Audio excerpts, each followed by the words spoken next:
Hello दोस्तों, आप सबका स्वागत है डॉक्टर आशीष परनानी यूट्यूब चैनल में। मैं डॉक्टर आशीष परनानी आप सबका स्वागत करता हूं। आज के इस वीडियो में मैं बहुत ही इंपॉर्टेंट टॉपिक के ऊपर बात करूंगा, जिसके बारे में मैंने पिछले महीने भी एक वीडियो बनाई थी।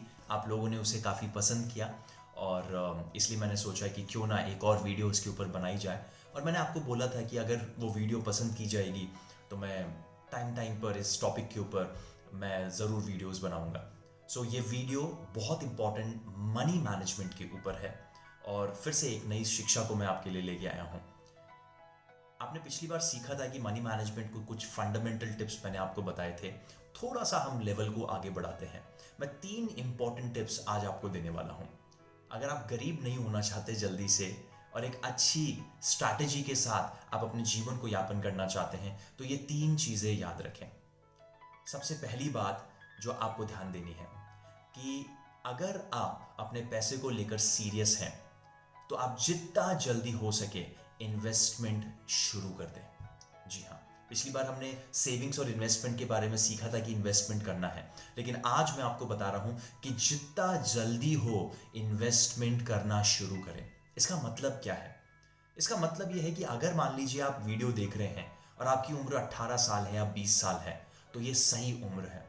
आप वेट मत करिए कि मेरी सैलरी होगी या मैं काम करना शुरू करूंगा तब मैं जो है सेविंग्स करूंगा या इन्वेस्टमेंट शुरू करूंगा। नहीं, अगर आपको पॉकेट मनी मिलती है छोटी सी तो आप सेविंग्स स्टार्ट करिए, उस सेविंग्स को इन्वेस्ट करिए। ये बहुत ज़रूरी है। ये होता है अर्ली एज पॉसिबल, जितना जल्दी हो सके इन्वेस्टमेंट करें। क्यों? अगर मान लीजिए आप म्यूचुअल फंड में इन्वेस्ट करते हैं किसी भी इंस्ट्रूमेंट में, मैं आपको बताऊंगा आगे जाके अभी, लेकिन आप इन्वेस्टमेंट शुरू करते हैं किसी भी इंस्ट्रूमेंट में तो वो कंपाउंड इंटरेस्ट के साथ आपको बढ़ के मिलता है। और ये बहुत ज़रूरी है कि आप जितना जल्दी करेंगे आगे जाके फ्यूचर में आपको तब उतना ज़्यादा फायदा मिलेगा। कई लोग 40 या 50 की उम्र में इन्वेस्ट करते हैं, उनको 60 या 65 साल की उम्र में इतना फायदा नहीं मिलता। लेकिन अगर आप 20 साल के हैं और आप अभी इन्वेस्ट कर रहे हैं तो 40 और 50 साल की उम्र में आप सोच भी नहीं सकते आपको कितना ज़्यादा गुना कितना बढ़कर मिलेगा। तो जितना जल्दी हो सके सेविंग्स करें और उस सेविंग को आप इन्वेस्ट करें ताकि आपको अच्छी रिटर्न्स मिल सके और वो कंपाउंड होकर आपको मिल सके। तो ये पहला पॉइंट है, आपको ध्यान देना है। दूसरा पॉइंट, जब आप इन्वेस्ट कर रहे हैं तो इन्वेस्टमेंट कभी भी एक पोर्टफोलियो या फिर एक इंस्ट्रूमेंट में मत करिए। आपको जो भी इन्वेस्टमेंट करनी है आप कोशिश ये करें कि अलग अलग फाइनेंशियल इंस्ट्रूमेंट्स में करें। जैसे कि आप नॉर्मली हम लोग, हमारी सैलरी आती है तो हमारे बैंक अकाउंट में वो पैसा होता है, बिल्कुल सही है। लेकिन अब वो सेविंग्स है, अब उस सेविंग्स को इन्वेस्ट करना है, उसका रिटर्न कैसे मिलेगा? आप उसमें से थोड़ा सा उदाहरण के रूप में लेते हैं कि आपकी सैलरी मान लीजिए 15,000 रुपये है, तो मेरा एक छोटा सा टिप रहता है कि आप कम से कम हो सके तो 10% अपनी सैलरी का इन्वेस्ट करें।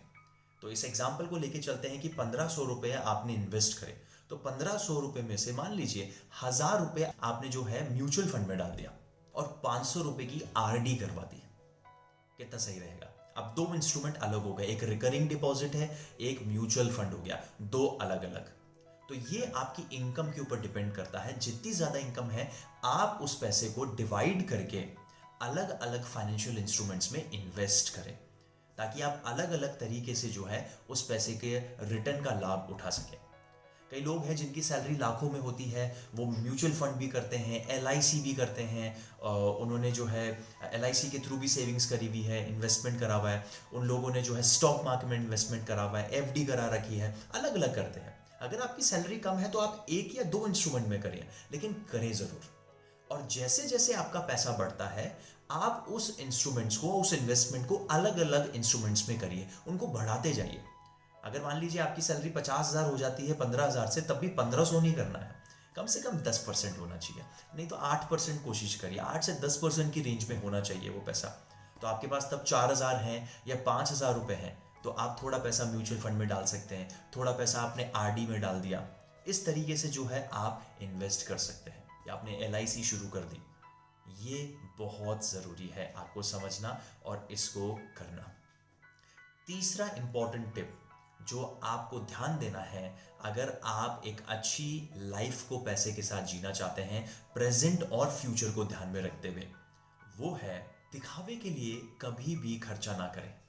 हम में से कई यूथ हैं जो हो सकता है ये प्रोग्राम देख रहे हैं, या आप पेरेंट्स होंगे जिनके बड़े बच्चे होंगे। हमें आदत होती है कई बार, खासकर यूथ को, कि हम लोग दिखावे के लिए जो है खर्चारे करते हैं, या बड़े लोगों को भी। अब सैलरी उतनी नहीं है लेकिन हमने बड़ा महंगा फ़ोन ले लिया, या फिर ऐसी चीज़ ले ली जो मेरे दोस्त के पास है या किसी रिश्तेदार के पास है। ये बातें हमारे साथ नहीं होनी चाहिए। और दिखावे के लिए प्लीज़ खर्चा ना करें। दिखावे के लिए, ओ मेरे दोस्त के पास ये जीन्स है तो मैं भी खरीद लेता हूँ, इसके पास ये चीज़ है तो मैं भी खरीद लेती हूँ। नहीं, ऐसा नहीं होना चाहिए। अगर आप दिखावे के लिए पैसा खर्च कर रहे हैं तो मैं आपको बता दूं, आप बहुत जल्दी गरीब हो जाएंगे, या आप उसकी कगार पे हैं, उस यात्रा में हैं ऑलरेडी। या फिर आपके पास इंपॉर्टेंट चीज़ों के लिए, ज़रूरत वाली चीज़ों के लिए, जो सच में ज़रूरत है आपकी फैमिली के लिए, उसके लिए आपके पास पैसा नहीं रहेगा। दिखावे के लिए कभी भी खर्चा मत करिए।